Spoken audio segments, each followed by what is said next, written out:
I think if we could keep the young people encouraged, keep letting them know we got their back, keep providing legal support for them, bail money, legal monitors, legal observers, um, putting infrastructure around them so that they can stay out there as long as they can, it's going to ultimately result. They're going to be looking for people to cut deals with and figure out what can we give them so we can get our way of life back. And the biggest thing that I see is the disruption of their way of life. See, we used to having our stuff on one toe. Now they stuff on one toe. And if we could keep them out of balance where they're like, I'm not able to live my life the way I've been living it, they're looking to figure out what can we do. And I think we have to expand our imagination about demands. Why shouldn't reparations be on the table now, right? Why shouldn't reparations be pushed as a part of the agenda? Because at the core of this issue, we got to do our political education. At the core of this issue is the system of white supremacy. The policing stuff is just a byproduct of white supremacy. And so if we could keep and educate these young people about white supremacy and say, y'all understand this system, and in order to deal with the system, go back to the root. And if we go back to the root, then we're talking about reparations. That expands the imagination of what's possible. We won't take some crumbs, some crumbs like another study commission or another this. Nah, we need it all. And now is the moment. And we can't act like it's gonna come back around again. We have to assume that this is it, and we got to do our work double time and just let them stay in the street, politically educate, and see what the end's gonna bring. So I'm excited. I'm with Kalanji. I'm excited about what's happening out there because it's disrupting their flow and it's discomforting them. We live under these conditions. So my son and them are going out there, and we just trying to talk to them about being careful, making good decisions. And, you got to do what you do. It's their time, and it's our time to support them. So, again, much love to everybody. I wish I could stay through the whole piece. I'm going to try to listen in as long as I can. But we starting back early in the morning to deal with another round of this police brutality. So just loving y'all and looking forward to seeing the recording of all of this. And peace and blessings, everybody. And, we're going to win without a doubt. And I just want to raise up one name. I want to lift up one of my elders who's now just ascended to be an ancestor. Baba Uncle Conrad Worrell made his transition yesterday at 5 a.m. And just know that his energy and his spirit and his fight is in all of us. And long live Conrad Worrell. Ashe. Ashe. Thank you, Maoli. Thank you so much. Yes. Keep up that solid work, brother. Appreciate you, fam. Yes. I see Moya over there from the West Coast. What's happening, Moya? Hey, bro, how you doing? I'm all right. I ain't seen 100 summers. But we I know.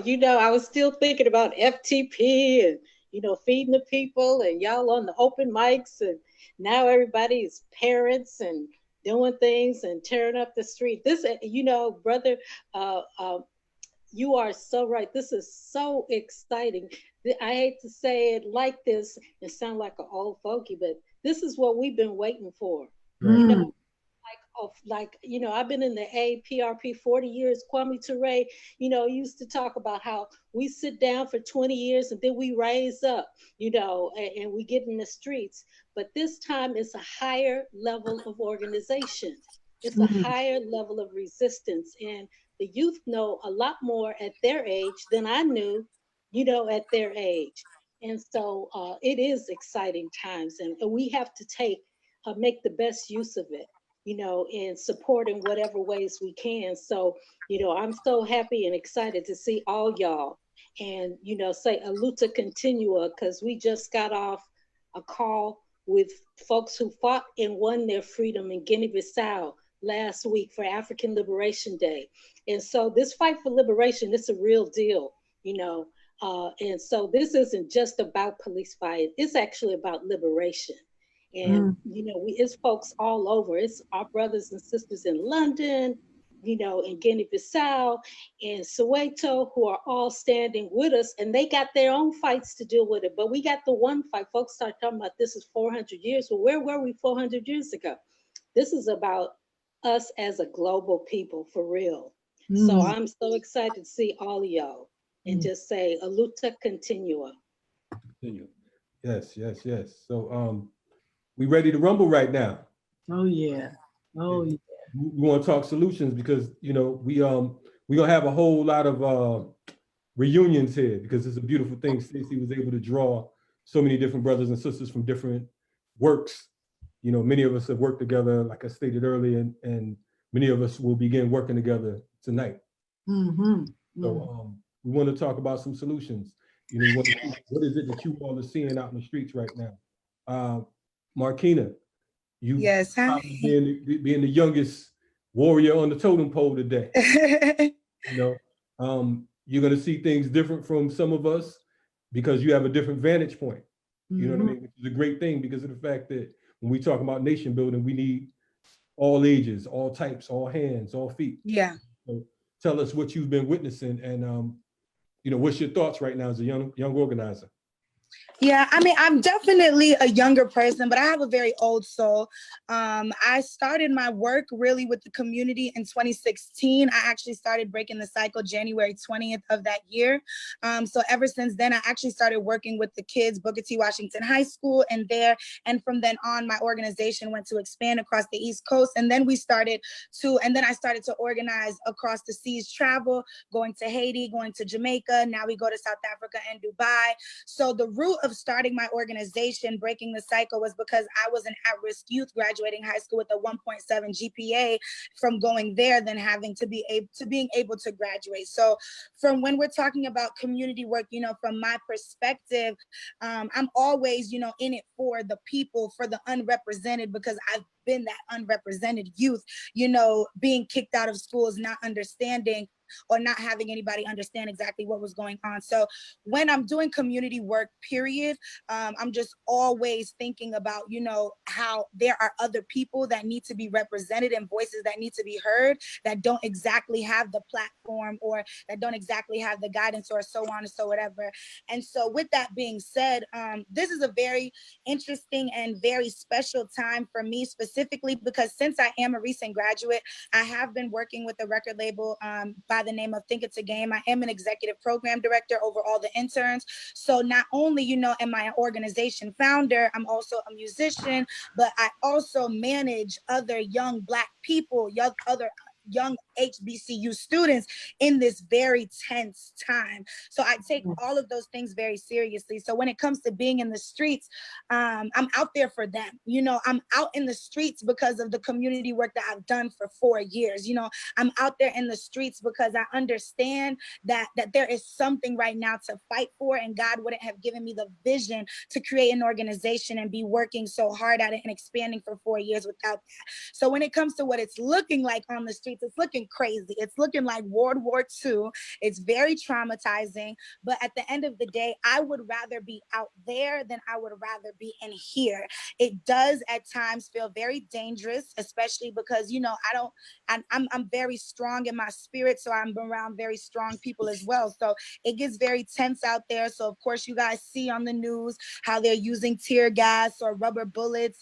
But if you're smart, you know how to navigate around that type of thing downtown. But either way, what it's looking like is a war zone. What it's feeling like is a war zone. And a lot of young people are very, very traumatized. You know, a lot of us aren't eating much. A lot of us are just feeling anxiety all throughout the day because a lot of us are just talking about how it has changed our life. Literally, I have changed the way I look at everything after being out there on those streets. So when it comes to that, it's just, it's very traumatizing. And I would just like to say lastly that I love what Maui and the other young lady was saying about how this is the young people's time. It is the young people's time. This is the first time in our generation where we've ever been able to witness such a revolution and actually be in the forefront. So that's what it's looking like. Thank you so much, Markina. Thank you. And bless your heart for being out there day to day. You know, like I appreciate you and I see you out there sharing with people. And so, I mean, a lot of it, I know when we were talking, it's like a spread of information and, you know, what people are seeing and what people know. So like Jody, for instance, you've been doing a lot of interviews, you've been on TV a lot, people have been asking you your take. So I want to talk to you on that, you know, based on what you've been saying and your reflections on these issues. Yeah, well, Stacey, you know, I wrote a book 20 years ago, over 20 years ago, called Negrophobia and Reasonable Racism, the Hidden Cost of Being Black in America, in which I was writing about police brutality and the need for reform, and not just reform, but overhaul of the criminal justice system.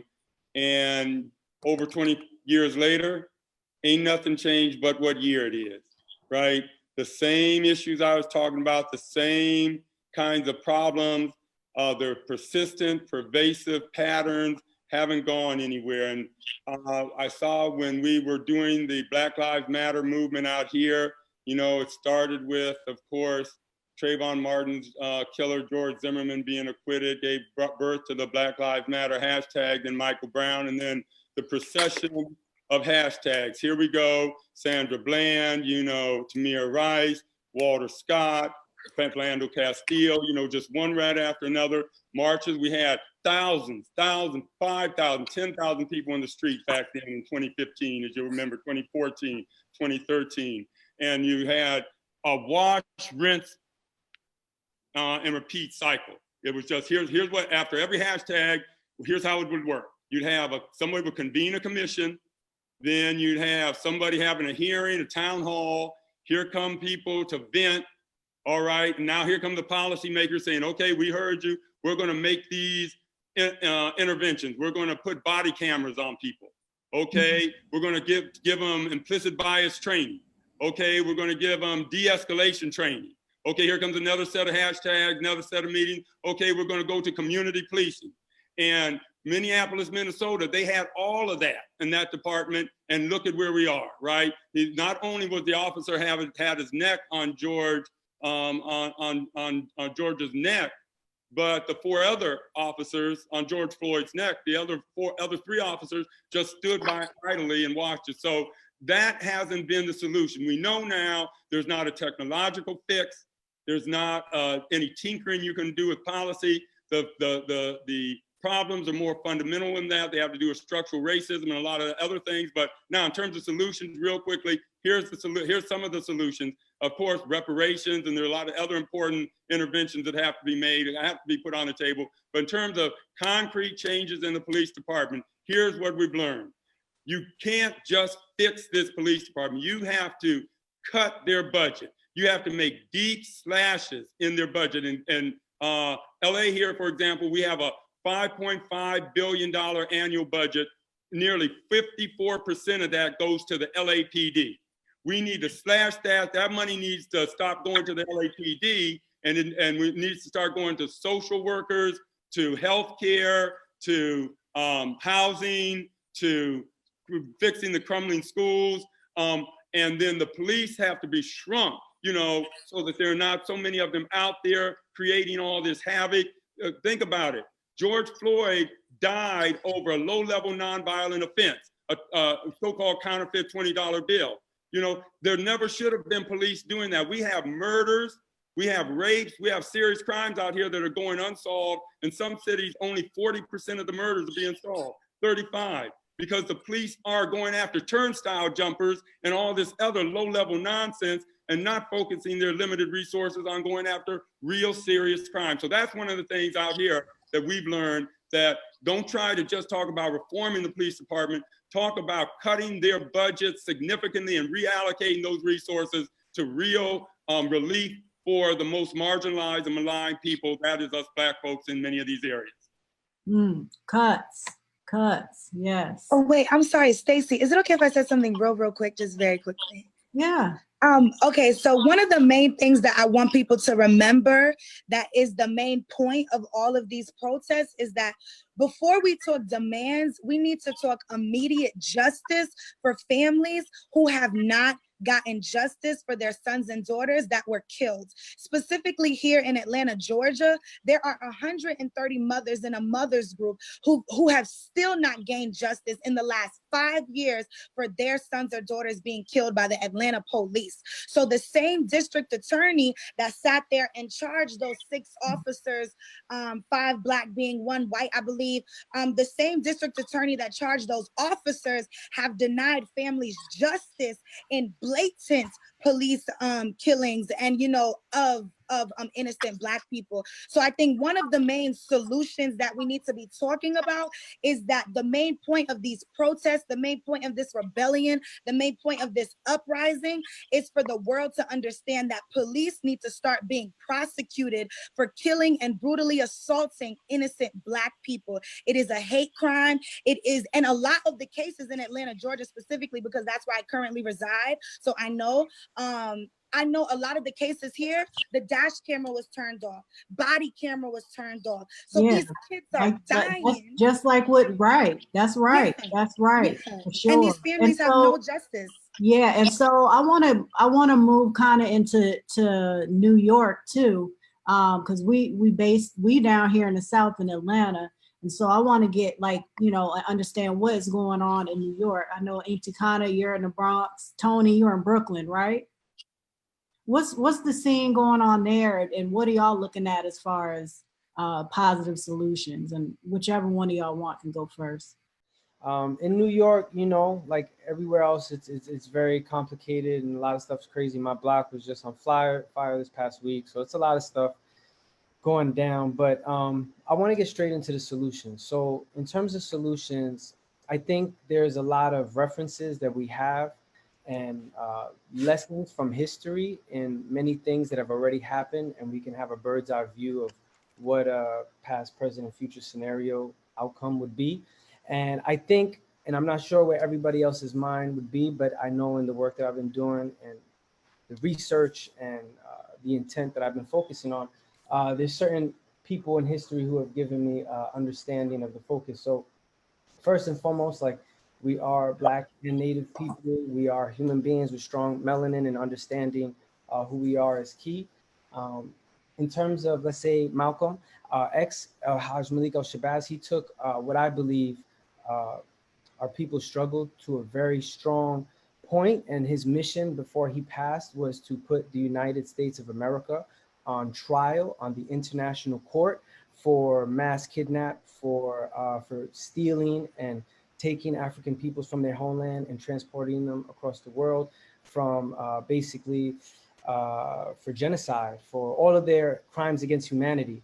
And that trial on the international court would basically hold the United States of a country of liable, not just for today, not just for the last 100 years, but for all of their crimes, genocides that they've instilled, the stealing of land, the taking of resources.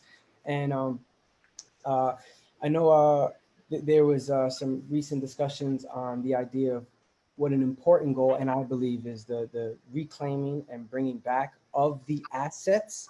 And the reparations is definitely dope. But the idea to understand how to build up our own economic structures, the way Black Wall Street did, or certain institutions, people get together, Marcus Garvey, how he got everyone's monies together, and to create that kind of influence.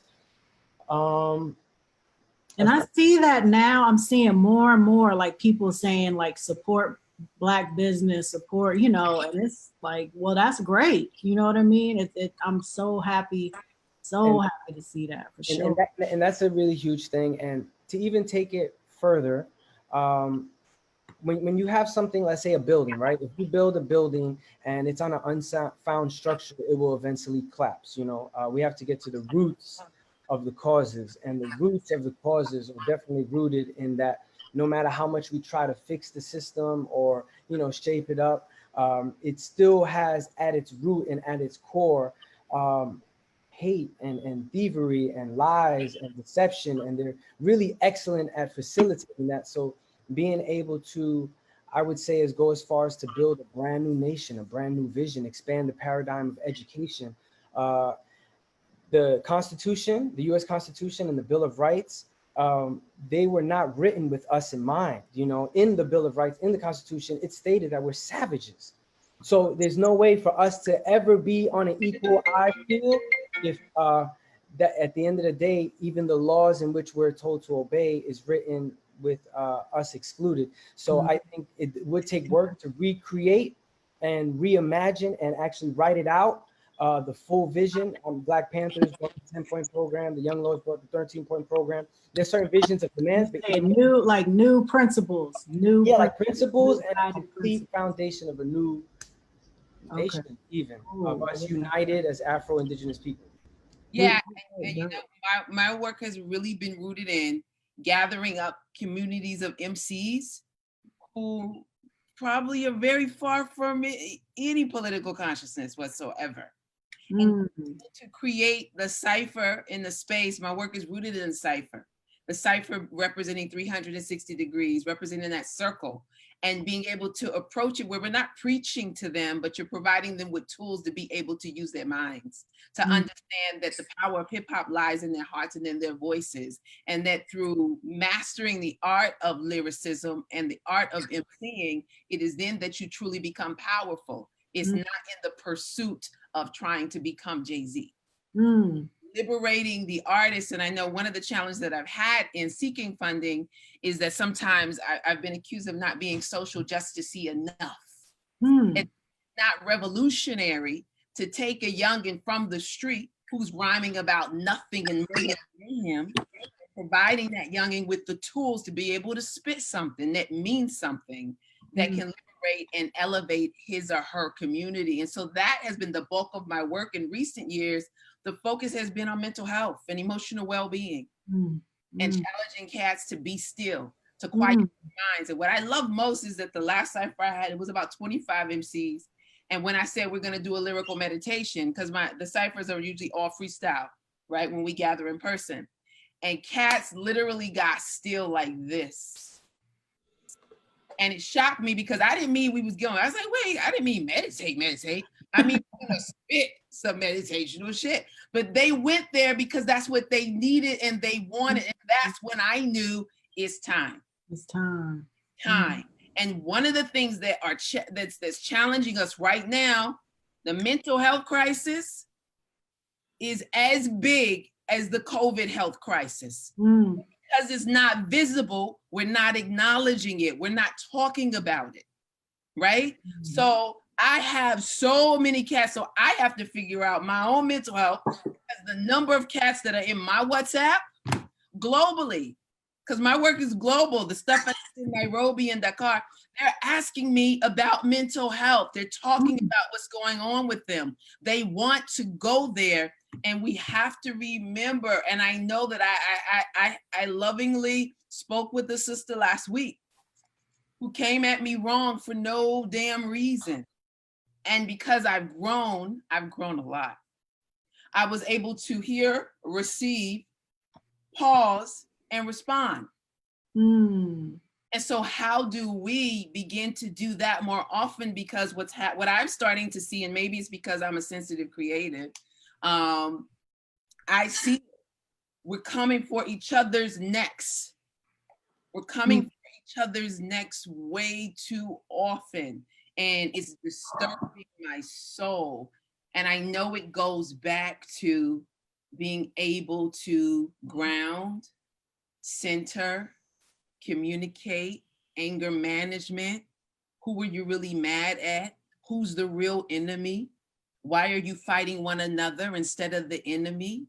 And we have to be ready to go in with that. And I think that work is just as important. It's just as important. Hip hop is, it's a tool. It's a tool. We can use it, you know? And I think we have to use it. Yeah, it does. It does. Somebody, Moyas, it goes back to slavery. Yeah. It does. And we never, you know, we don't deal with those issues. We just keep going. Like, we gotta be strong, keep going, keep going. You can do it. Keep going, girl. You're so strong. Keep going. You got this. Don't worry about it. I have a sister friend, a South African sister friend, and I had a Puerto Rican sister friend who both told me stories about their mothers who felt like napping was for sissies. Yeah, I still take feel a like that. Take a nap. I hear what? What- No. What's that? And I was like, yo, they were socialized that. And now in their late 30s, early 40s, deprogramming. Okay. Now, Man. good stuff, Tony. What you're talking about is definitely important. There's a lot of we noticed over the past several years, there's been civil wars between Black folks on social media. You know what I mean? Whatever one person says, somebody else comes along and say, no, I ain't with that, blah, blah, so on and so forth. So we definitely have to know who our enemy is. One thing that Mauli spoke about was not coming with the quote unquote demands just yet. But that doesn't mean that we don't lay out our strategies. Mm-hmm. We have to understand it. We have to have strategies before tactics. And one of the things that we need to talk about on this particular piece, because there are so many folks, and we have our ideologies and our philosophies and all that, but we have to talk about what are actual solutions. Now, a lot of the things you all talked about was great, and it's powerful, and it's tools towards solutions. You know what I mean? So we have to figure out, how do we move forward? Yeah, because it's interesting when we talk about strategies, right, and solutions. And I think it's interesting. I want to talk to Neil and, bring him in with the perspective of South Africa, because what he's saying is he's getting flashbacks to and the situation here. And so I wanted to hear his perspective, because South Africa with apartheid, it was almost like a victory, right? When they, but it was like, okay, it's something where you could see an end to it, right? But I just wanted to see your perspective based on that, as far as the strategies you use and y'all continue to use. Firstly, can you hear me? Yeah. Right. So the parallels are shocking, because a lot of the Black consciousness I learned was via hip hop from the US. And so my expectation is that hip hop would have an extremely strong Black conscious foothold in the United States, right? And so now I see that even though MCs have been speaking about what is exactly what is happening, it seems that we aren't prepared. We seem to be faced with the same global beast, the same white supremacy that reaches around the world. And though hip hop has that same power, it has never been utilized, and the only way, like, even when you mention South Africa itself was fabrication, Katika had a hand in the illusion of what happened in South Africa as well, and most South Africans are unaware of this illusion of this rainbow nation that Mandela and the spin doctors made seem as if it's a definite victory. So I'm shocked that we seem to be in a ongoing chess game where white is on attack and black doesn't seem to have doesn't move away from being the victim and reactionary, but actually have a plan, and so, that's why I said it feels like deja vu, because I see the action. And I'm wondering, where's the activity on the grassroots?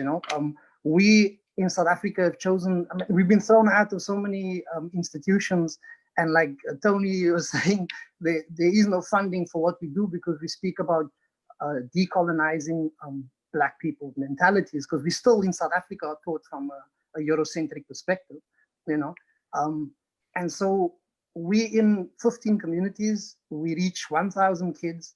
And we teach them alternative information, because you have any democracy where that works when the masses are bombarded with information that is the tool of white supremacy. In the same way that, like Steve Biko said, that the most powerful tool is the minds of the masses in control of few. And the same way that Malcolm X said that only a fool allows his enemy to teach his child. I feel like we globally, Black people are in the same situation. Like, the only way we can change it is if we change the content of what we share with our kids, and on all levels. And so when we speak solutions, we should, and this I wrote for my kid, it's the creation story from the Bushmen, the first people of Southern Africa, actually the first people of all people on the planet that, and so this is the heritage that is not taught in schools globally. Mm-hmm. Mm-hmm. And hip-hop, if you look at hip-hop, can be traced back to that history. And that's why hip-hop is global, because we have this commonality. The circle is as ancient as humanity itself. B-boying or trance dance is from our first people. Writing on rock or graffiti, these are all parallels to who we are as human beings, Mm-hmm. So without us sharing that information and demanding that people that practice this culture understand that heritage and give this, so it's for me, it's like being here, it's a reawakening of this Afrocation that is needed. We need to, because education, and we big up all. You said what'd you say? Afrocation? And yeah, exactly. Okay. We need to have and education at present is from a European perspective. It's actually Eurocation packaged, white supremacy, cultural, cultural hegemony, and killing our people with that information, right? Mm-hmm. And so we need to look at that carefully. And you can, and I listened earlier them saying demilitarize the police, but we're not demilitarizing the mentalities of white supremacy within the minds of the police. In the mind. So I hear a lot, like you, that parallel with you and with Tony, talking about the mental and getting into that and the importance of having our minds right and our understanding, right? And, Rich, I know you over there, you in Philly, right, Rich? You and Ursula, y'all both in Philly? Yes. Okay. Yes. So I want to talk to you all too about, what y'all have going on over there and in your mind, the solution. Y'all can piggyback off each other or, Ladies first. Thank you, brother. Thank you, Stacy. Thank you, everyone. Oh my goodness, I should have had a notepad to take notes, but hopefully my brain is working well this evening. Philly is rough. Philly is rough. Philly is always rough. Philly is extra rough right now. So, we're always trying to think about ways and solutions here already, for how we can. I think all of us are always thinking of ways and solutions already. This is who we are. This is what we do. Now it's all the more pressing. I think I'm going to just talk about a conversation I had with my mentor and my mama, Sonia Sanchez, last week. When I asked her opinion about all, just like her counsel, her guidance, her knowledge in this, because she'd been there, done that, right?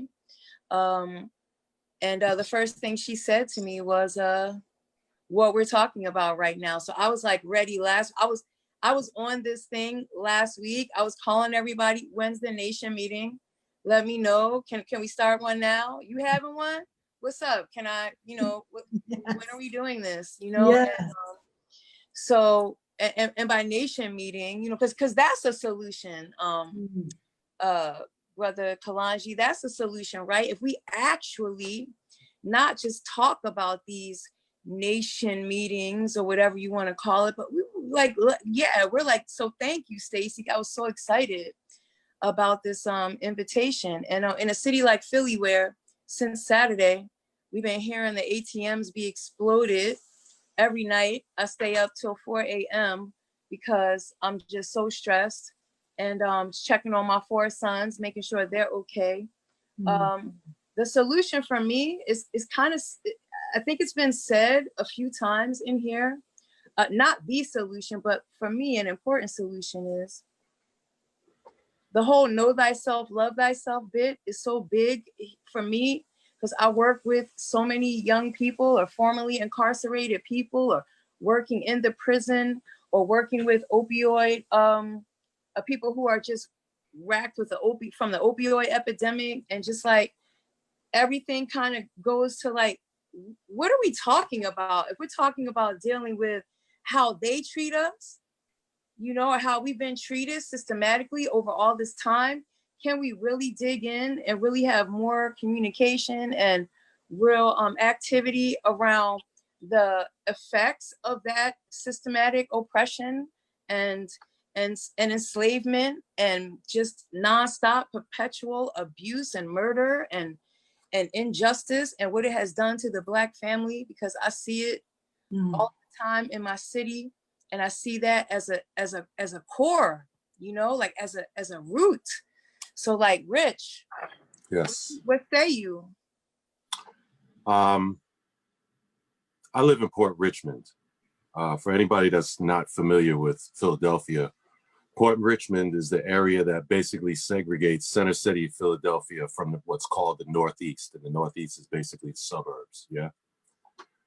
In that area, it is made up of predominantly European immigrants that worked the docks. That's why it is Port Richmond. They worked the docks while the founding fathers came from Valley Forge on their slave stagecoaches down to the city in order to do trade. Moving into this neighborhood 3 years ago, I am part of the generation of Black people who are reverse gentrifying America. And the hostility that comes in your direction, it's one thing when you're with your people and they call you bougie, but it's another thing when you're around people who are outside of your culture, who may be of a particular income, and they view you as an interloper. And because the skin tone is flipped from the usual definition of what gentrification is, the maliciousness of those attacks is normalized fundamentally. And I think that we have been normalized to accept eating shit from people and being graceful ever since the leaders that our parents and grandparents were following were knocked off prior to 40 years old. That sets me down with an ocean of frustration, because in order to remain noble and to remain present and to be here for my son tomorrow, I have to bite my tongue. I believe that we all deal with that dynamic in our own manner and in our own experiences day to day. The microaggressions, the moments of frustration when the little things happen, and the 5 or 6 or 7 little things happen and you feel like you had one gigantic racist experience, and then you're emotional about it. And then we come together. I set that stage to say, I don't know if I'm qualified to say anything about solution. I'm only 50 years old. I have not lived enough life to speak to too many folks beyond my child about what the solution is, to be 100% clear. But what I do think is that we, as people who gather in reaction like this is no different than if we were all in the same community and we were at a funeral. I don't talk to you enough. I don't see you enough. I don't hear from you enough. And we should be ashamed of that. So first of all, part of the solution is to truly communicate with each other and check on each other more regularly, and not have it be a kumbaya moment. Check the check. Okay. More often than not, when we get together, it's all kumbaya and ashe and shea butter and fucking blacklight posters. And when we get finished, we go back out into the world to the same shit, solution free. So what we're doing is we're conflating issues. When we get together, we're having a therapy session, a revolution session, who is our leaders meeting, what is our directive argument, where are we going and where have we been, and can all of us get out of our feelings enough to lay out initiatives that are progress oriented, and that progress needs to be aimed toward the spaces in the American fiscal, governmental, and judicial systems above the grand jury. The grand jury is why cops get off. Every judicial seat above the grand jury is held by a descendant of a slave driver. That's why white collar crime gets off. We're over here arguing about getting stuck up in the street, and they don't give a fuck about that. They don't give a fuck about poor white people in that.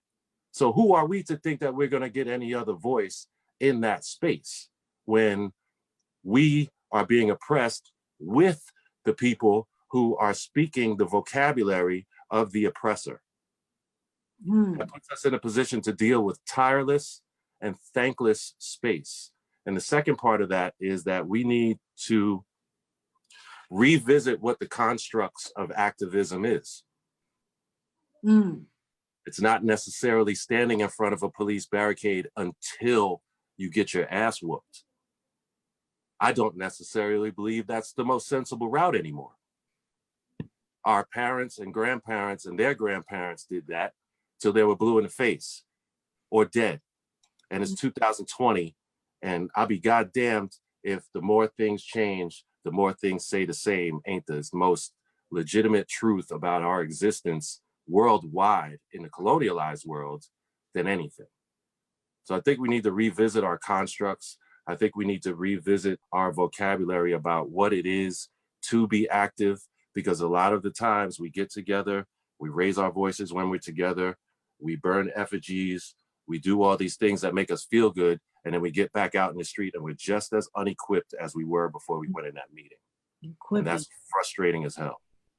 Layla, you haven't got a chance to speak, and I want to speak to you about that because you work with the youth and you've been working with the youth and equipping them to deal with what they deal with. I've been with you in the juvenile detention centers when we're working with the youth and using the art.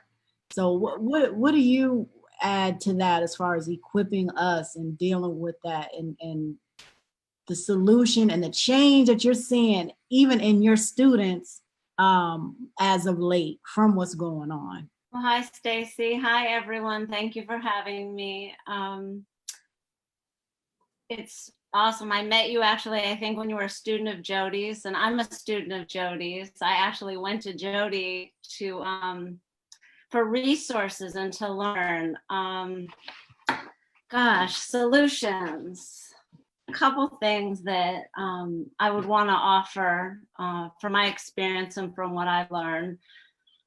My activism started early. My mom immigrated from Mexico. She was very involved with the farm workers and with Cesar Chavez. We couldn't wear pants in elementary school, and she was determined that girls should get to wear pants.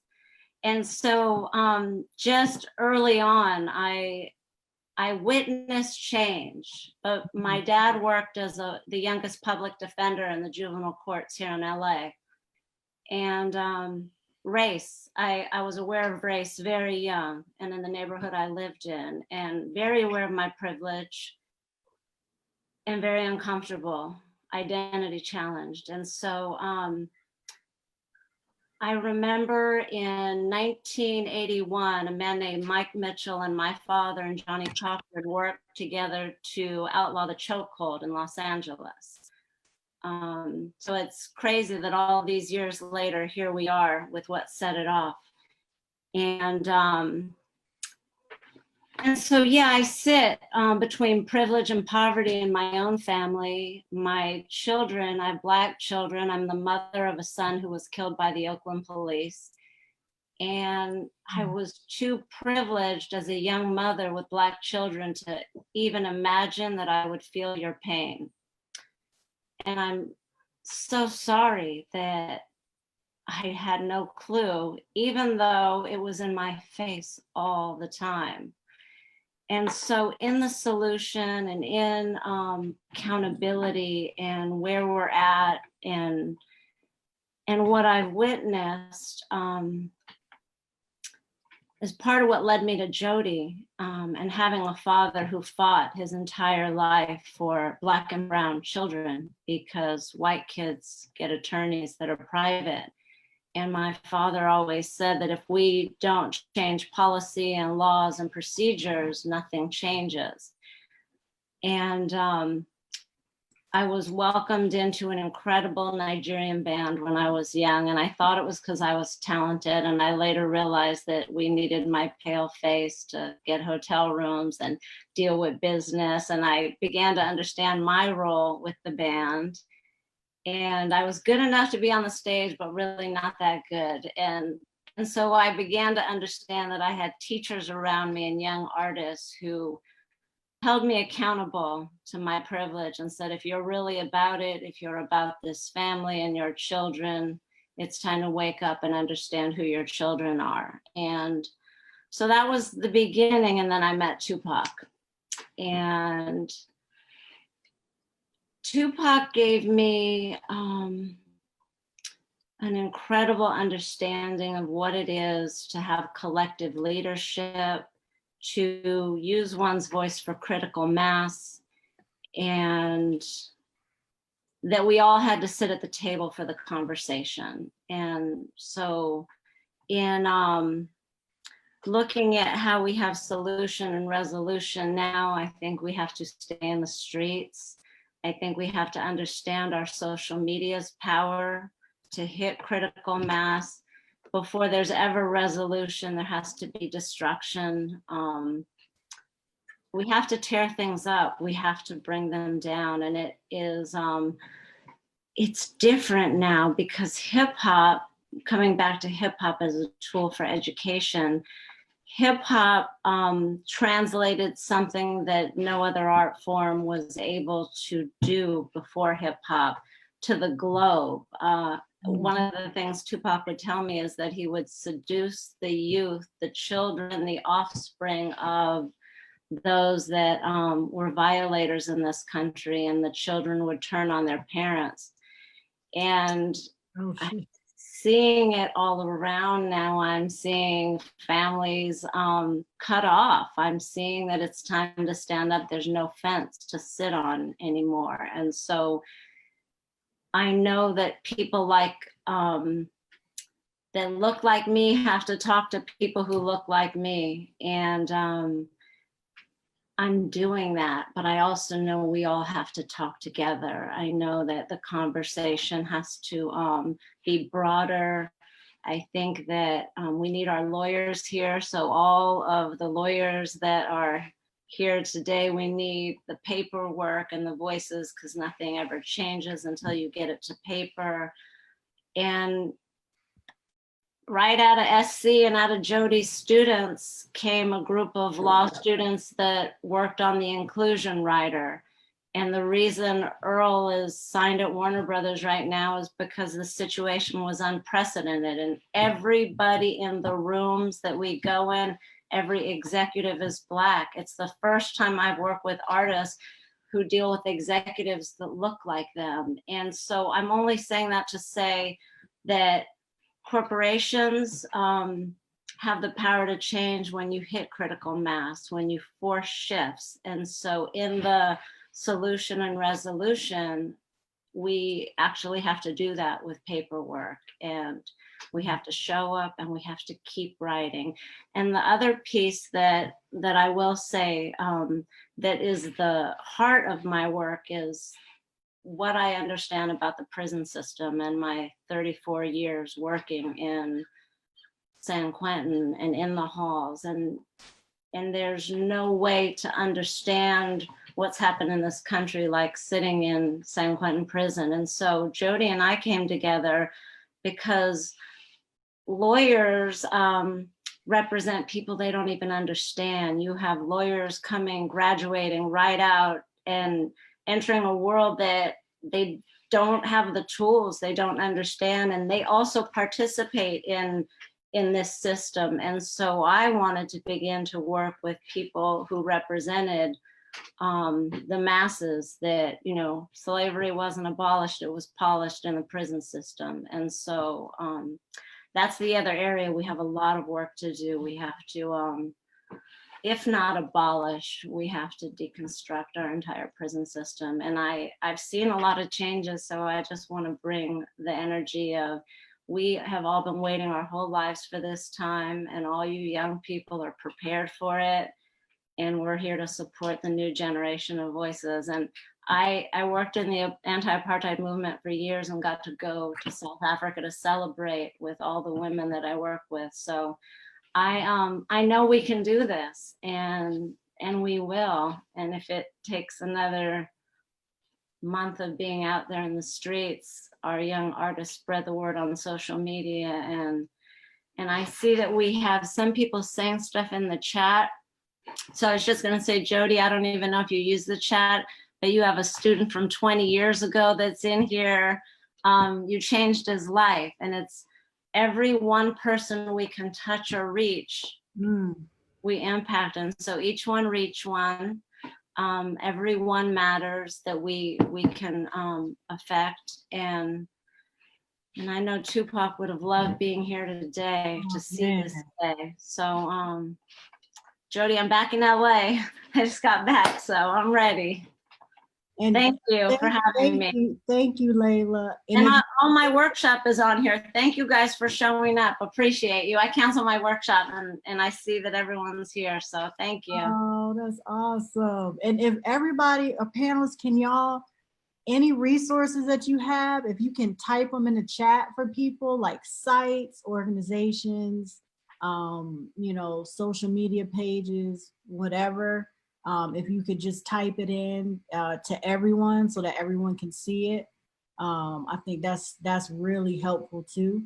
And you know, it's just so dope to see how everyone works from their own, like you work from your own angle. And like Rich said, what is an activist? You know what I'm saying? It's like, what is that? And you know, like Markina out here, I'm like, how long is everybody prepared to be out? You know what I'm saying? And what do y'all think about that as far as? Oh, I want to say one more thing. When we organized, we always had plans, like my kids are all out in the streets right now. And my son and I had a big argument because of course he's young and he knows everything. And we made sure that we had a communication pattern, that we had, you have to plan to be arrested. I'm not saying that that's something we want, but I'm saying when we organized, we had bail people on call. We had meeting places planned. And so if you plan to be there for the duration, you need tactical plans on the ground. And I can share some of that. If you could, Stacy, be a point of contact and maybe get people's emails, I don't know, but there are on the ground, hands-on things that young people could utilize, because we did do it, and we need to keep the momentum going and not get tired. So you need to have systems of relieving people, who's on the front lines. You have to have strategies for how you watch one another. So those things are really important in addition to just being out there. So if people need help with that, let me know. So yeah, we could send something out. If everybody has something that they want to share with all the attendees, and you can email it to me and then I'll email it out to everybody. That would be real dope if we had anything like that to offer. Ursula has something to say real quick, and then we'll follow up. Yeah, it's getting late too, y'all. Damn, we have some questions. Thank you, Kalanja. I appreciate that. No, I sent you a note. Thank you, everyone. Thank you, Layla. That was amazing. Stacy, this whole thing is amazing. But listen, the truth is that I texted Rich and I sent you a note too, Stacy. I lost one of my mentees he was murdered last night in Philly. So I've been in this call trying to keep it together for my people, for my Black people in this whole country, and for my young Black brothers in my city who keep being murdered, but they're hurting each other because they're so hurt. They don't know themselves. They don't love themselves. They don't have nobody caring for them. They don't have nobody coming for them, giving them options. And you know, this brother was part of an amazing program we have here called the Guild through the Mural Arts. And young people who are formerly incarcerated come out, start to, you know, do something, change things, learn to use art to heal and do this work, which is what I want to say. Let's not forget about the motherfucking artists, yo. Without us, okay? That should be a t-shirt, without us. And then it should say on the back, the artists. Because like, yo, we be out here all the time. Listen, if you make records, you make songs, you paint pictures, you take pictures, whatever art you doing, make sure you put the truth the raw, unfiltered truth. Go out there and reach the people with your art. Stop censoring yourself. Give the people what they don't even know they need. Okay. This is the bit that I want to be known. I want all of the artists in here, and I want all of the people in here who always wanted to be artists to make some art and give it to them. Take it straight to their gut, to the jugular. Understand? That's what we doing. Yes. Yes. All right on. Definitely. That was on point. Ooh, that was too good.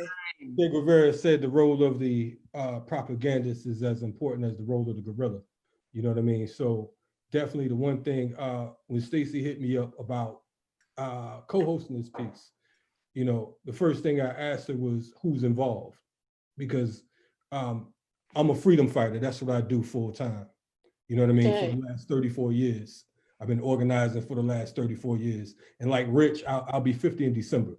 I've been out in these streets. I'm still in these streets. You know what I mean? Welcome to the league, bro. What's happening? What's up? Welcome to the league. No doubt. I know what it is, 1970. You know, so you know, we rumble, and you know, as an organizer, I work with all different types of artists. I've worked with most of you on this panel. Work with all these different hip hop artists here in Atlanta that think they're politicians right now. You know what I mean? You know, so we deal with a lot of folks, and oftentimes, unfortunately, some artists get it twisted. You know, some artists think that because they have a voice, they should always use it. Sometimes, just like the activists, sometimes it's best that we shut the fuck up, because of the fact that when we're driving a certain narrative, sometimes we can be sidetracking the slave, and we don't want to mess around and aid our oppressor or aid our enemies because of the fact that we're dealing with emotionalism, sensationalism, and all that type of shit. You know what I mean? Right now, we have to be clear on what the fight is about. Because I keep hearing folks talk about George Floyd, and we love George Floyd, and you know what I'm saying? And we pray that he gets justice. You know, I've been working on behalf of victims of police terrorism since 1986. You understand what I'm saying? So when it wasn't popular, you know, when we was on the corner by ourselves getting laughed at because of the fact that we talking about free so-and-so or justice for this one, justice for that one. You know, literally getting laughed at. We had to really like straight whoop some ass just to get respect out in these streets. You know what I mean? Before social media, before Black Planet, emails, internet, all that. But the point I'm getting at is that right now, we have to be careful to not make this a victim-led movement, because oftentimes what the state will do is they'll prop up the brother of this one or the cousin of this one or the uncle of that one, you know what I'm saying, and say that, look, you know, don't throw no bricks, you know, don't get too mad, don't burn that. George Floyd was not murdered because his last name was Floyd. Mike Brown was not murdered because his last name was Brown. Breonna Taylor wasn't murdered because her last name was Taylor. They were murdered because they were Black in America. And that's the bottom line. We got to be clear that we're up against global white supremacy. It's not just police brutality. It's not just police terrorism. It's not just political prisoners. It's not just the environment. It's not just animal rights. It's all in the same boat. And until we understand, and that's one of the important things that this particular movement is showing right now, is that you have all types of folks who realize that this system is broke and that it can't be reformed because of the fact that you can't reform shit. Shit is gonna be shit no matter how you shape it. You understand what I'm saying? Square shit, round shit, diamond shit, it's still shit. You can call it feces, you can call it doo-doo, you can call it caca, boo-boo, it's still shit. You understand what I'm saying? No more euphemisms for you know, these nice terms for brutal reality, as my brother would say. You know, so we have to be clear. This is a fight against global white supremacy. Now, the one problem I have with this new movement is for the first time since we've been rumbling against this beast, the first time we've allowed white folks to move on their own accord. In the past, you had the SDS, you had the Weather Underground, but they would take their cue from the Black Panther Party, from the Revolutionary Action Movement, from SNCC, and so many other folks. So my one criticism that I would have for our newer organizers. And I'm a father and I'm a grandfather, and my children organize. You understand what I'm saying? But the one criticism I have to say is that you have to take the reins. We're not going to get up here. I'm not T.I., I'm not Killer Mike. I'm not going to get on the mic and talk about, you know, y'all need to go back home and all that shit. That's not what I'm saying. If you feel like throwing a brick, throw a motherfucking brick. If you feel like throwing a Molotov, throw a Molotov. Am I suggesting that you be violent? No, I'm not suggesting that. But just like when you're at home, sometimes you get so pissed off, you break your dishes. Sometimes you get so pissed off, you break your radio. You understand what I'm saying? We have to be more concerned with these bodies. We got to be more concerned with these brothers and sisters that are being murdered in the streets than these institutions of white supremacy. We don't give a fuck about Target. The only Target we're concerned about is the one on our black backs. We don't care about no fucking Walmart because of the fact that we know that brothers and sisters have been murdered in Walmart. They've been murdered in Starbucks. So sometimes some of these responses are valid.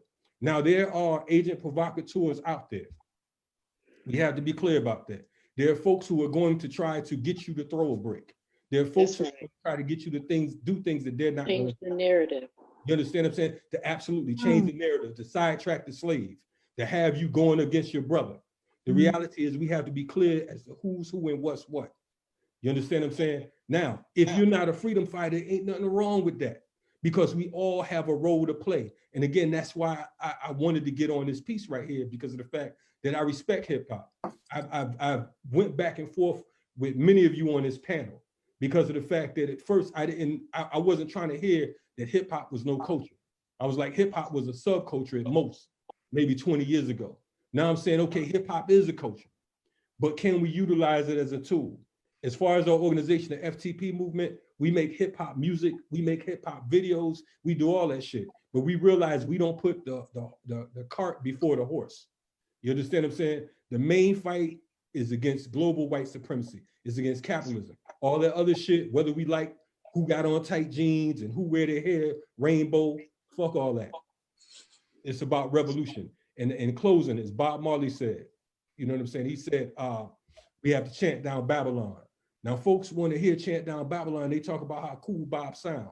But in order to chant down Babylon, it's going to be rubble and rubbish. You understand what I'm saying? It's not going to be just nice singing and shit and a motherfucker with a guitar and some locks like mine talking about peace. That ain't how it's going. We're going to have to rumble. You understand what I'm saying? So we can fix it up however we want to fix it. We can make it look as cute as however we want to make it, but it's not going to work. We're not kneeling with no motherfucking police because they're our enemy. You understand what I'm saying? The only time I'm gonna kneel with the police is when if they're putting their knee in another motherfucking police neck, and then I'll kneel with them. You understand what I'm saying? I'm not begging to march with them. I don't want them motherfuckers marching with them. You understand? So we got to be clear about where we stand. Sorry if I got. I said, can I throw something in there? Throw it in. Throw something in there? I say. Yeah, I was amen. gonna ask too. Yeah, that was Can great. I throw something in there? Yes, please. Right. One of the things, and again, I'm just minding my age, but when the movement, what we called hip hop at the time, and again, that's even after my time, but it was some brothers and sisters that came together. And one of my brothers in the APRP, brother Zizwe Imtafuta Ukweli, who's at Lincoln now, he's been there for a minute and was at Temple. He was working with Chuck D, he was working with KRS-One, and there was a formation that came together. And what they did is they sat down, like Brother Kalanja said, they sat down with Kwame Ture, they sat down with people in BP, in BPP, they sat down with folks to get proper education, because my conversations that I've had with even Bob when he was alive, and that's Bob Marley, was that when anybody has the mic and their people are suffering, that mic is a tool. It's a propaganda tool to raise up the consciousness of our people. And so on this panel, in terms of hip hop, the most critical thing that hip hop can do is to unify itself, organize itself, and make sure it gets the appropriate political education to then put the message out to the youth of what Kalanja just said and what everybody else was saying. Who is the enemy? What the unity, what about the system? what's priority, which way we should go, how we should organize, that this is a long-term battle and not a short walk around the block, that it ain't gonna be easy. The hip hop community, whoever they are, whatever they are, all of the artists need to unify and organize themselves and get political education and be on the same page as much as possible, and then put out the mother-loving propaganda that educates the masses of the people, because that's what the youth, the brother said from Azania, South Africa, that he learned from the hip hop from here. And that hip hop, and even talking to KRS-One and Chuck D today, came from those folks that was in the streets, came from the revolutionaries. That's what the youth, and that's what those in hip hop need to do, is they need to we need to create schools or sessions or whatever we can do so that we give knowledge, give the information, so then the artists go do their thing. Can I yeah, you know what? Can you hear me now? Welcome back, server. Word. Hey, let me just add on to what the sister said about Z's wearing them and about taking direction from the elders. We just need the artists to use their voice, use their art, as Sister Ursula was saying, give them that fire, because when the young people out there, they need a soundtrack for the movement. So media, as Kalani was saying, media is very important to get the information, to mobilize the people and to energize them, to motivate them. So artists play an extremely important role. We know that all the movements we had throughout history, there was a soundtrack that motivated people. We need that right now. So when you're talking with the young artists, I know there was a couple of young artists out in Atlanta that were out there, thing. T.I. and Killer Mike, they obviously are on the other corporate side of things, so they have their role to play. But my son, who's 20 years old, was out there with his friends, and they're not paying any attention to T.I. and Killer Mike and them, because, as he said, if they were really concerned, then they would be out there with the people and not somewhere off in a press conference somewhere. So young artists that are out there, keep doing what you're doing. As Sister Ursula said, keep giving them that fire, unequivocal fire. Sister Marquina, you are doing the most important work, because you're a young sister that's on the front line. So tell the artists how important they are, and let them know that as the elders, we have their back, but we're here for advice and guidance. We need them to keep that fire, and we need to put the fire on our end. The old leadership is dead. What happened 60 days ago is over. We're creating a whole new paradigm, and our young people are going to lead that, and we're going to give them direction in a historical perspective so they understand what's going on. Like the sister said, Kalanji has been doing workshops about survival and things of that nature for a long time. So we have all the solutions that we need. We just need to give it to our young people so they can move forward with wisdom and with a sense of history connected to the creator and the ancestors, so they understand their own legacy. Word. Word. I just wanted to add something real quick. I'm so sorry. I love every single thing that you guys are saying. I love all the encouragement. I wish that there was more people on this line. Well, like I don't know exactly who's watching, but I wish there was whoever's watching from my generation. I pray, super encouraged hearing everything that you guys are saying. I definitely love what you guys are saying, because one of the biggest, one of my mentors, Dr. Christopher Bass, the legendary, he always tells me that where his generation dropped the ball is that they did not make it a priority to bring in the youth as community leaders and train them up right up under them. So right now we have a huge gap in between older generation community leaders and younger generation community leaders just trying to figure it out with all of our passion and rage, all those different things. So right now, it's important that each community understands that it's a priority to bridge that gap. And it's different for every community, because unfortunately, we aren't just, as unified as we would love to be. Black people aren't just all one people right now. Even in these protests, we're all doing them in our separate communities, because all of our communities have separate issues that need to be addressed when it comes to all different things. So I just want to say that I'm super, super happy that you guys are encouraging the young people. One thing that I want to say to the people in my generation is that right now, we need to sustain this energy and take it to the polls. We need to sustain this energy and take it to organizing, just like you said. And we need to understand that we are in the middle of a revolution and a rebellion right now. And so a lot of young people watching this are listening to this information and just like, oh my gosh, this is all great, but where do I start? You know what I'm saying? A lot of young people haven't reached that level of wisdom and consciousness and activism that you guys are at. But then what people need to understand is that with activism, it's about activating somebody to do something. So I seen somebody say that they don't like the word activism, but baby, you activate people to do something every day. It's just on you exactly what it is.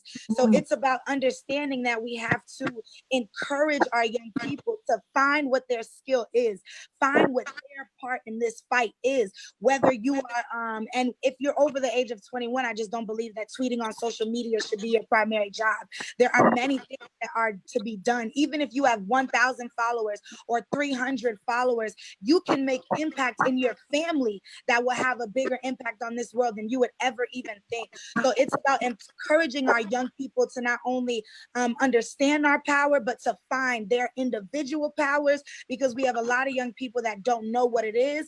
And that's one of my main jobs. Is I just want to encourage people to help them find their light, find their passion. So that when you figure that thing out, we need everybody in this fight. Unfortunately, I do not support looting, but we need the Black people who gonna come out here and act crazy fool when things are happening to us. Because just like we've seen, this is the only time where insurance companies have ever had to pay out for Black lives. So I say this to my youth because I want you guys to understand that there is a serious transition going on. So like I said, I really want my young people to do their research, understand, look up all of these people that were on the panel, look up their work, see what they've done, reach out to them, ask them to mentor, and understand that us to research and to educate ourselves as the younger generation so that we can bring in that younger generation under us and keep this revolution moving. So Marquina, I just want to tell you, Marquina, there's at least 30 of my workshop participants on here. They're all young.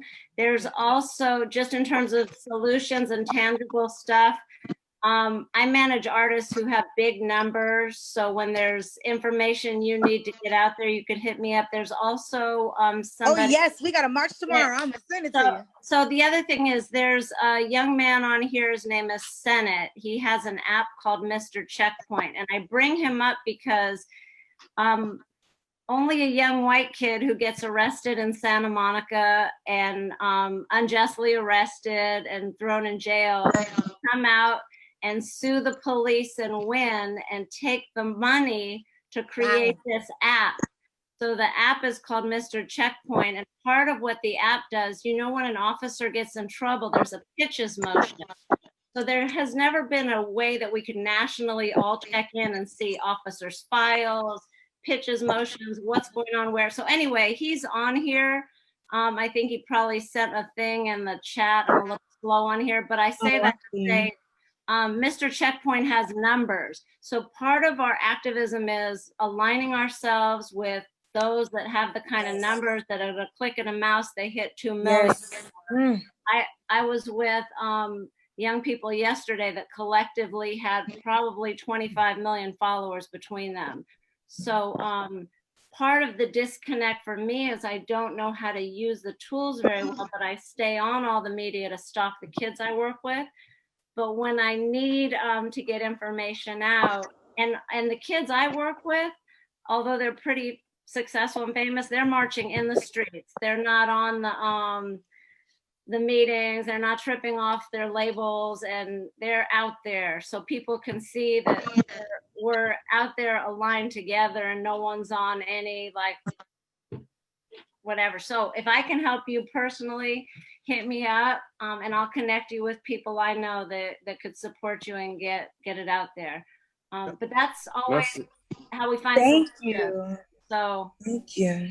Also want to you have some wise words, Marquina. Thank you.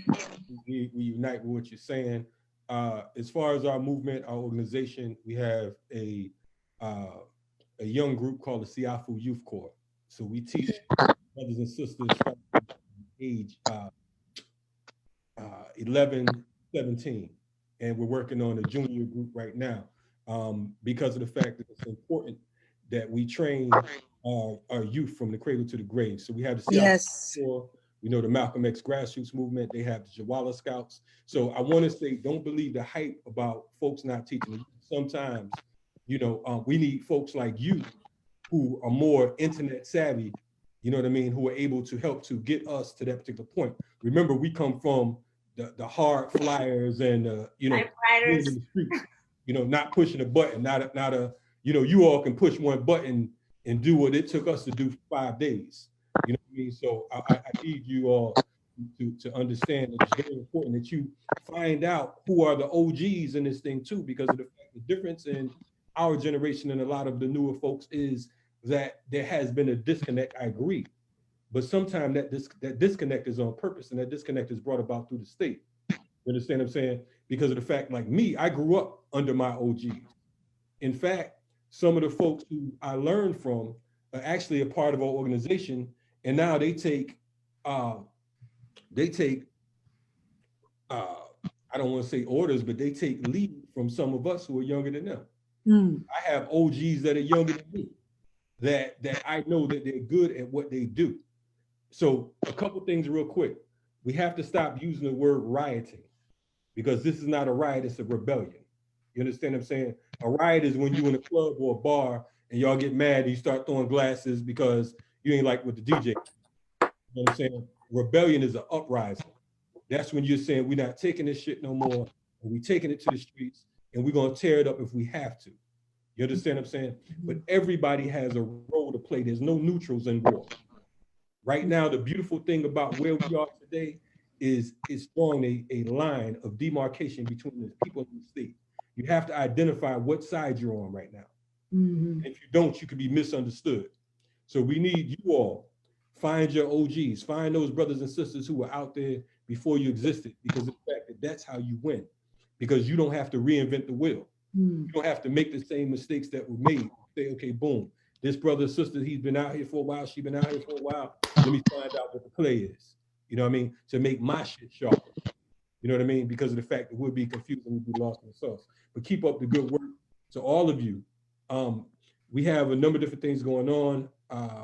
We have another panel next week on the 9th of June, which is the 16-year anniversary of our organization, FTP Movement. I invite you all out. It'll be at 3 p.m. East Coast. Yeah. I'll send it out to everybody too. Yes, please. Can I add something? Yes, sir. Yeah.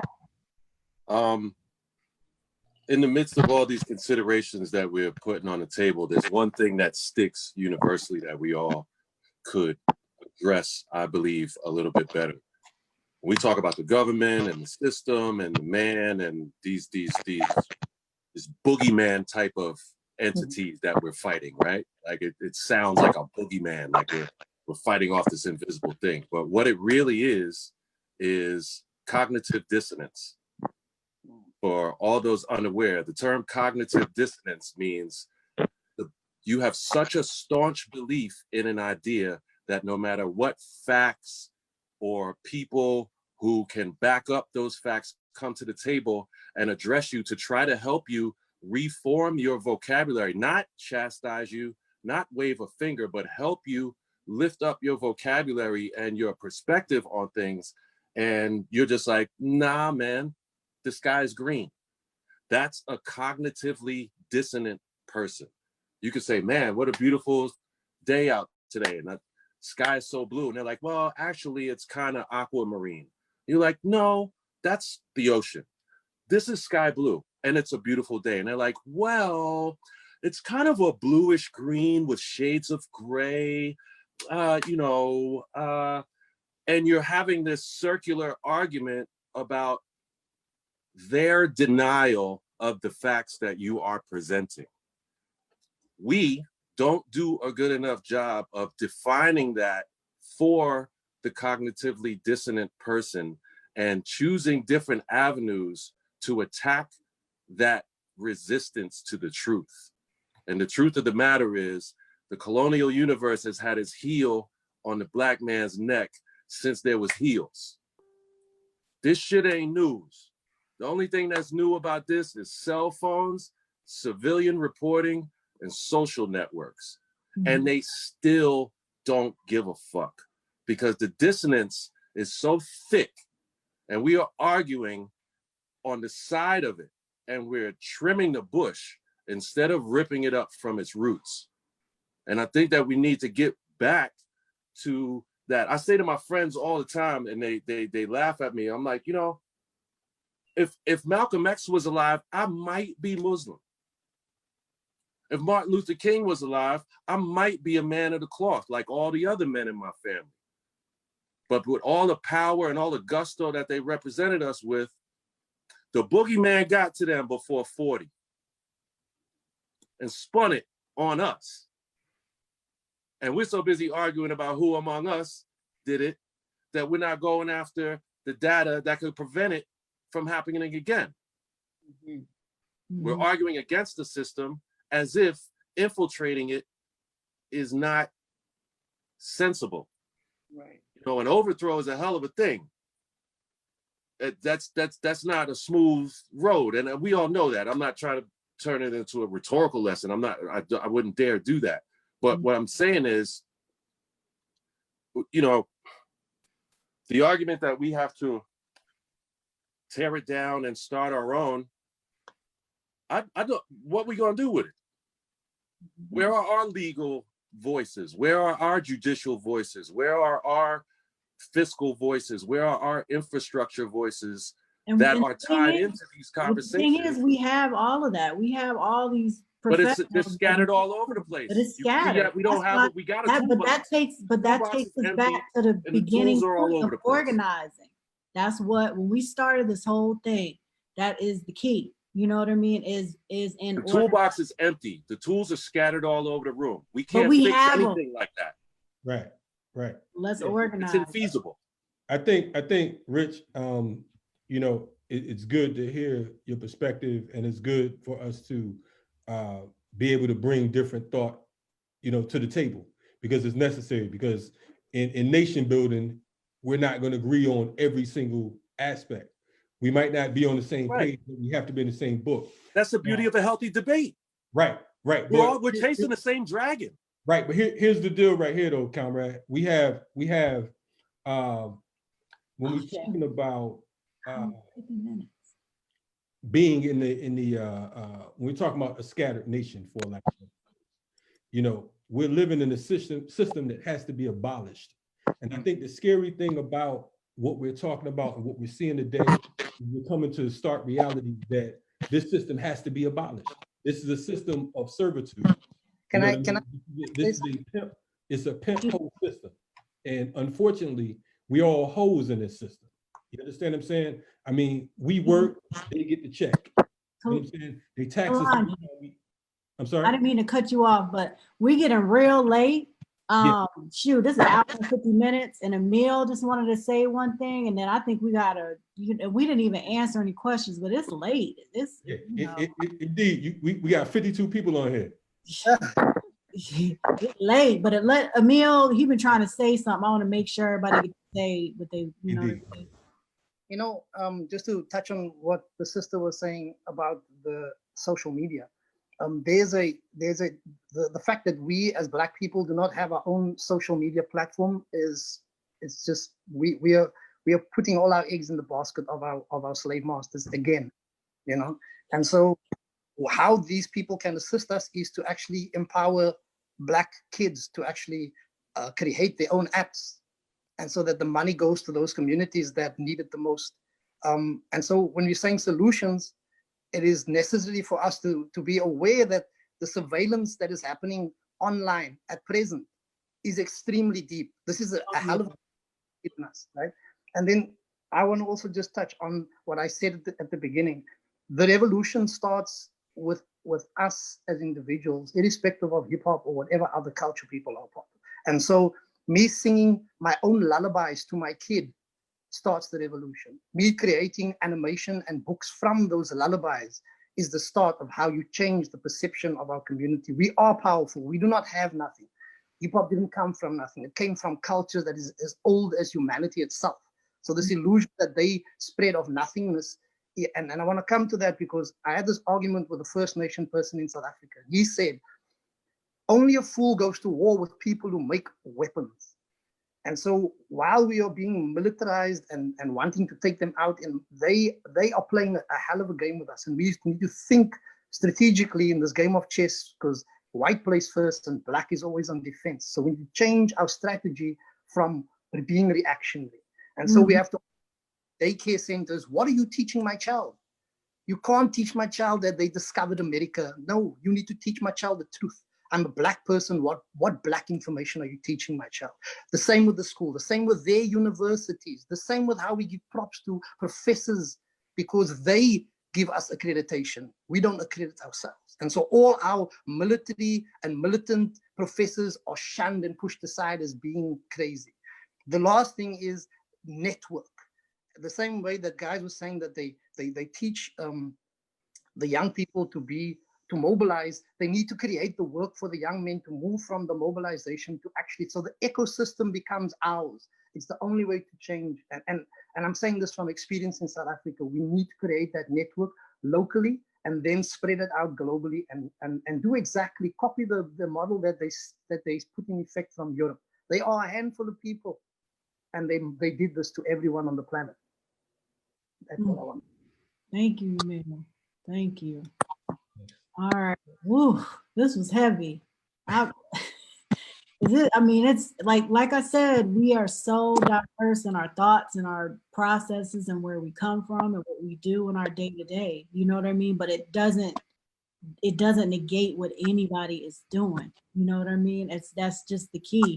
And, you know, the main thing we're seeing, one of the main concepts is mental. You know what I mean? If the mental ain't right, if we don't understand, if we don't know what we're fighting for, if we don't, you know, remember, get that and get it in our kids. And like, you know, like Markina was saying, the divide. So look, that's on me. What she's saying, that's on my generation. What she's saying, y'all left us, y'all didn't train us up. Okay, that's on me. That's on my parents. You know what I'm saying? And I'll take that. And so now it's like, look, we got to do what we can do to support them. And that's like Server saying, like Mally saying, supporting his son. Like that's a lot of what our role is. You know what I'm saying? And, you know, getting that clear and what everyone, and it's beautiful because that's what everyone here is doing. And so I just want to say, I appreciate you all for all of your roles and what we're doing. You know, of course, we're not going to come to the perfect solution. It's a solution for everyone. You know what I'm saying? And, you know, in this time with this increased energy, it's just important to continue to build and to continue to build and keep getting that together. We didn't get to address any questions, but it's just so late, y'all. And I just appreciate y'all's time. It's like been 2 hours. I know we could do y'all a part 2. Yeah. Yeah, somebody just said a part 2. Yeah. But real quick, Stacey, can we give you your flowers real quick? You know, there's a lot of people in this entertainment industry and the educator world who are looking at what's going on and giving it little to no acknowledgement. There are people that are literally, you know, not taking any responsibility within your communities. And you have an entire family. You have small children. You could very much so choose to focus on your family during this quarantine and just focusing on y'all's health and future, but you're choosing to be working for the people consistently. So you're inspiring me. You're doing your job. You have been doing your job as an educator, pushing the youth, inspiring the youth. You don't even know how many lives you've impacted, including me. So thank you for being such a beautiful example of what activism. Thank you. Yeah. Thank you, sweeties. Thank you. Aww. I love each and every one of y'all. Thank you, everybody who came and listen. And like I said, we're gonna send out some stuff. If y'all could send me any like resources you have or anything you want to send me that I can send out to our attendees, I really appreciate it. Again, I appreciate you giving me 2 hours. It's midnight. Yeah. And please keep up y'all's beautiful work. Keep it up. I love y'all so much. Salute to everybody. Salute. You keep it up. Thank you guys. Jody, someone wants your contact info. Put it in the chat, Jody. Okay, people are putting, I can get the chat, and so I'll address everything with everybody. All right, y'all. Peace and good night. Thank you. Or whatever, backwards never. That's Big up right. everybody. Enough respect, everybody. Yeah, Missouri, send us some of them slogans. Thanks, you got them everybody. Read Kwame Ture, read Angela Stacey. Davis, read Huey Newton, read Snick, read Malcolm X. That's right. Peace, y'all. Good Peace. night. Bye, Tony. Bye, Rich. Peace. Good night, everybody. One love.